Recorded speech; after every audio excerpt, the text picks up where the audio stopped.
the Nürburgring. It's a very famous circuit, the longest track of them all, of the permanent ones, currently, I believe, yeah. And it's also a toll road. But is it good?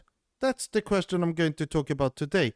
Because I have a few thoughts about the track. In my opinion, it's not the best out there. But why? Well, that's what I will be discussing in this video. So let us jump into Automobilista 2 and have a look at the Nürburgring. Nürburgring, I believe, is more proper. And let me just drive slowly around the track and discuss. So today, to get it a bit better feeling, we shall be driving the Lamborghini Veneno Roadster, I believe it is, because you have no roof. So it feels more street car vibes. So let me just jump into the car and let's have a drive. So I believe, yeah, behind us, wait, no, that's wrong. I mean, behind us there is T13 where we will be driving. And yeah, at the end, and here is Sabine Schmidt's curve.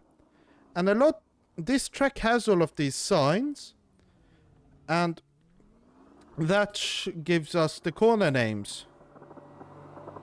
But let me just give you some facts which I know of the Nürburgring. It has, I believe, over 100 corners, like 120 or something. There you have the Bilstein kilometers. And it was opened, I believe, roughly 100 years ago. And yeah, it's still like 21 kilometers longest permanent racetrack, also works as a toll road. If you want a lot of information about this track, I would recommend Misha Chardouin, I believe it's called. But now let me talk about the corners. So here in Hatzenbach, if I read that sign properly, it's quite an interesting area. But yeah, there is no but. It is quite an interesting area because you chuck your car in, you have to try and manage high speed with cornering. It feels quite nice. And I believe like this first section is actually quite okay in Automobilista 2, the first section. And now we get into Flugplatz, which if you watch the Gran Turismo movie, you would see the main character, who actually based on a real life incident, he took off and crashed, and unfortunately a reporter died. But that isn't Flugplatz actually. I believe if we read this sign, yeah, it's actually here, and I believe it was due to a bump here, which actually made the car sort of take off a bit. And now, this is a very high speed section, so if you're pushing hard, you reach a very high top speed. But here, I believe, yes, here you have a corner called Schwedenkreuz, which is Swedish cross, which could be that thing over there. Yeah, they actually modeled it in Automobilista 2. So if I recall correctly, there was like some priest or something who died there, or actually was killed by Swedes, and that's why that cross is there, and that's why the corner's name is that. So that's a very interesting fact. Now we get into, what is it called? Arenberg. I'm not so good at corner names, but this one is actually very tricky too, because coming back from that high speed section and I have to brake and not brake.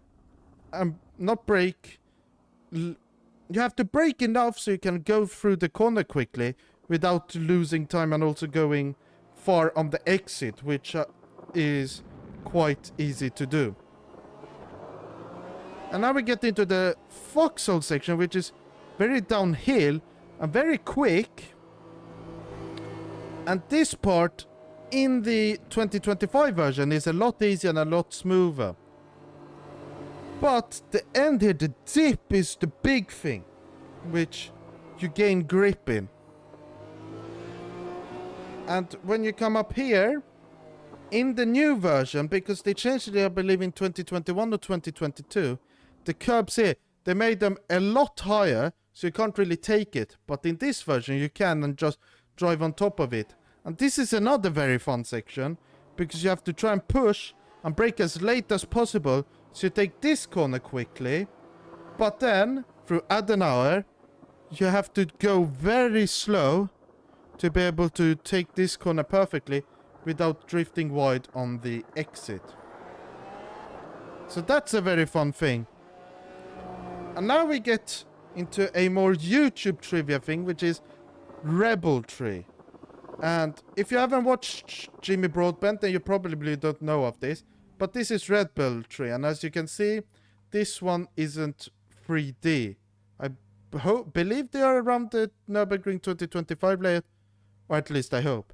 So the thing with this tree is, in Assetto Corsa, I believe, when it was like snowy or something, that was the only tree which didn't have it. All the others had it. So that's why it's called Rebel Tree, if I recall correctly. If you know the actual reason, comment it down below. And this is also quite a tricky corner, because you have to try and keep your speed high through here before braking there. And that's the common theme about this. You have slow speed corners after high speed sections. And this is quite a tricky section through... Okay, I didn't see it there, but... This is a very tricky section because you have a downhill, you want to go high speed, but you have to brake and then go quickly. So that's very interesting. But this, I believe it's called like Piff Puff and Hit Miss Hit. No, Miss Hit Miss or something like that. Not so sure, but that's a very tricky corner if you're going high speed and not in a car which isn't super high downforce. And now you're coming to a corner which I feel like is a bit like Istanbul Park Turn 8, where you have multiple apexes, and going high speed through there is very tricky. And now you're coming to the slowest corner of the circuit, because through here. So what's tricky about this corner is when you're coming from the back here, you have a lot of speed, and they have to try and brake as hard as possible through here. And in Automobilist 2, with its tricky suspension in this version, it's a lot harder than in the newer version. And then you push on hard through here, and then reach to... I don't remember what this corner is called, but I like to think of it as like... for me, I call it like village, because it feels a bit like you're driving through a village. But if I remember correctly, Misha said in a video that here, after this tricky uphill right-hander, which is very common around there, here is where they wanted to build like the pits, which apparently the landowner didn't allow.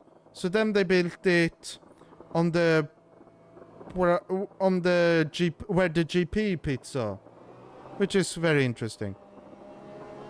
And this is Lauda Links, which means Lauda left, and this is where Niki Lauda crashed in, I believe, 1976 or 78. I'm not so sure, but that's where he crashed and nearly died, and he burnt half his face.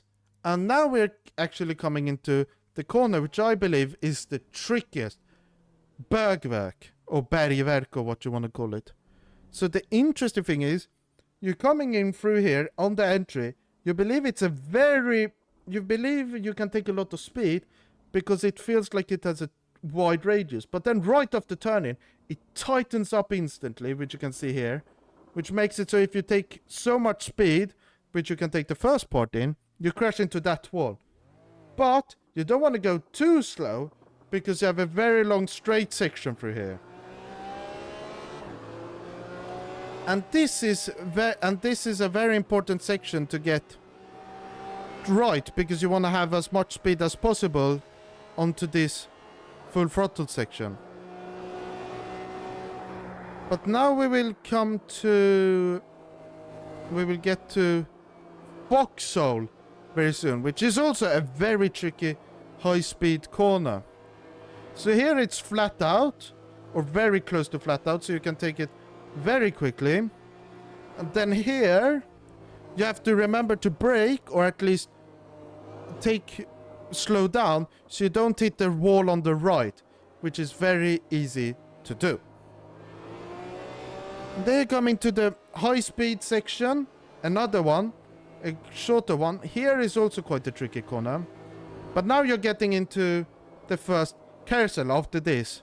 So this braking section, I usually brake at the apex, which is easy to remember. But here at Steilstrecke, there's a much more interesting thing. And that is this section over here. So this is actually where cars used to drive. They used to take this. No, this used to be, I believe, used as a shortcut sometimes. But also the testing part for engine stress, because it's a very high uphill, very steep uphill section, which, yeah, they tested for the engine. But if you took it at too much speed, you would take off and crash.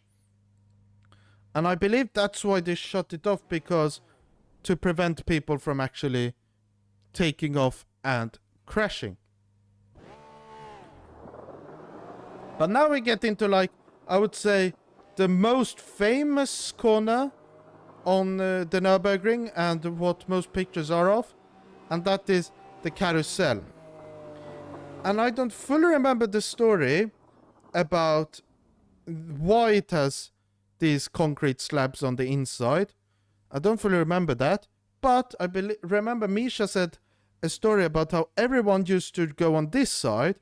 But then there was a guy for the Nürburgring 24 one year who thought, if I go down here, I will save a lot of time because I can take this corner quicker. You also have a Swedish flag.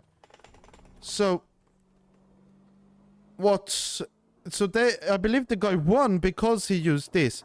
And now everybody uses that section to go quickly. And now we have actually left the slower speed section and gone into a very high speed section. And this is like the part which becomes very repetitive in my opinion, but also quite tricky. So this corner, it looks tight, but you can take it flat or very quickly at a very high speed. This section too, because like through here you have like high to medium speed before going into slow speed. And that's basically the thing about here. So you have high and medium speed, take into a sort of a slow to medium speed section. And that's basically, most of these corners are like medium speed before you get into a slow speed section. I haven't fully remembered this layout yet, this section yet. But I do remember that there's a lot of high speed. And this type of corner is very repetitive, where you come in with the right-hander, go downhill, go uphill, and have a uphill right-hander. And that's what I think makes the Nürburgring a bit boring at the end. And that is the repetitiveness of this final section.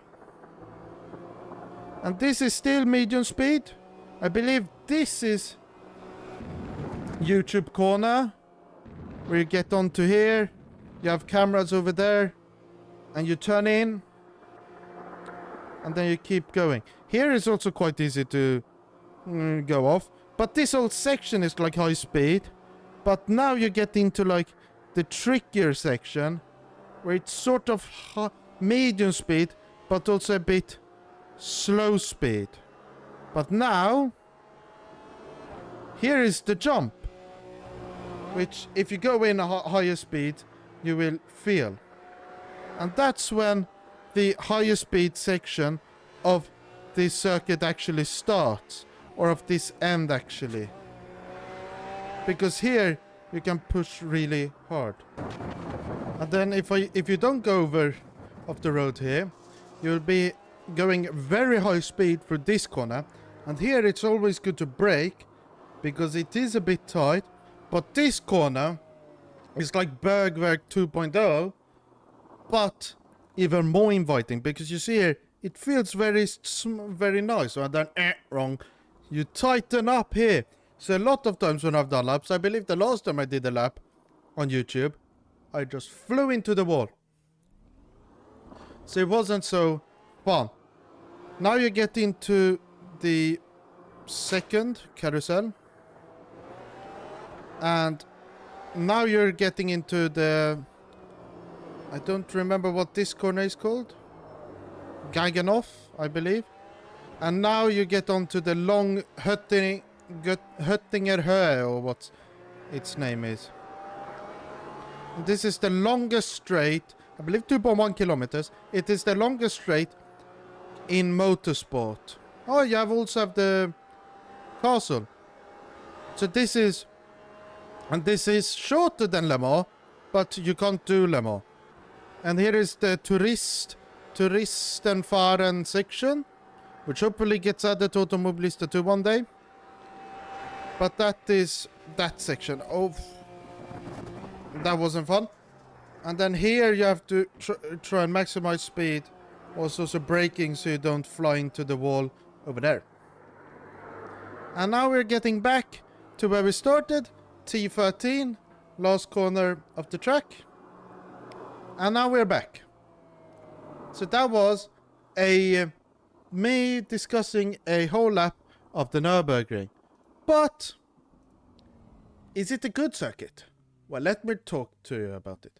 So, if we just imagine Nürburgring as a circuit, I would say it has a lot, or I should say this instead. If someone were to build Nürburgring today, completely out of the blue, or not completely out of the blue, but what I mean is if somebody built it today, without the actual Nürburgring existing, so if it was built today, brand new, everything, would it be as good as people say? And I would say no, because of the history because it's so old and everything. If you built it with models, then it wouldn't be as good. But even if it was exactly the same, I would still think that it wouldn't be as good as what people say this one is, because of the history. So I feel like the history makes it a tad bit overrated, but in general, as a racing track, I believe it's quite good. But this last section, I believe, is a bit because of some sections, yeah, like the end, it feels a bit repetitive. The first section, pre-carousel, feels completely like unique, and nothing feels too similar. After that, feels a bit too similar in my opinion. So that's what brings it down. It's still a fun track. My favorite and the best one in the world. So what do you think? Comment down below. And once you're done there, please hit the like button and also subscribe. My next video will hopefully be on the update. We have to see, because I have had a few issues at home, which have led to me not be able to record any videos around that update time, and also why, yeah. So I've had issues at home, you could say. Electronic issues. Because they wanted to upgrade something. So that's why I've not been able to make a video on the update as like right when it comes out. But I hope to be able to do it sooner rather than later. And that's when you will get the full push lap of me driving a car, a LMDH car, hopefully the Valkyrie, around Nord 2025 in less than 5 minutes. And maybe I will, instead of doing the actual Nürburgring, I will do the 24-hour layout, because of some things which hopefully Renato will discuss, which I can't currently talk about. So, a Nürburgring based fact is that it isn't actually the longest circuit ever. I believe that crown actually is held by Targa Florio, which used to be the world's oldest sports car racing event, which was founded in 1906, and was a whole lap around a whole island. And that whole circuit was, or the longest one, was actually was actually 148 kilometers, which is a very long lap. And I believe there is a mod of the whole thing, or a rough version of it. And if we just open up here, go to, wait, if we just go to like that, you can see here that this is the whole circuit. So I believe the blue is like the more modern version, was this whole thing, or yeah, and this whole thing is the big one. So I believe it also was used as a rally, which is quite interesting. But if you want to see the longest circuit currently available, currently around, which also isn't the Nürburgring, it's the Isle of Man TT. And if we just see this image here, you will be seeing that this whole red thing is very, very long. It says here, if we just jump back, it is actually 60.7 kilometers, which is a very long circuit. And it's mostly used by, driven by around by motorcycles, and it's known for having a lot of crashes and a lot of deaths, which is not the best, obviously. But yeah, I wonder why it still happens. But that's the fun fact for this week, is that the Nürburgring may be long, but it's not the longest. But until then, I've been Racing Legend, you've been my amazing Felix. Thanks for watching. Goodbye!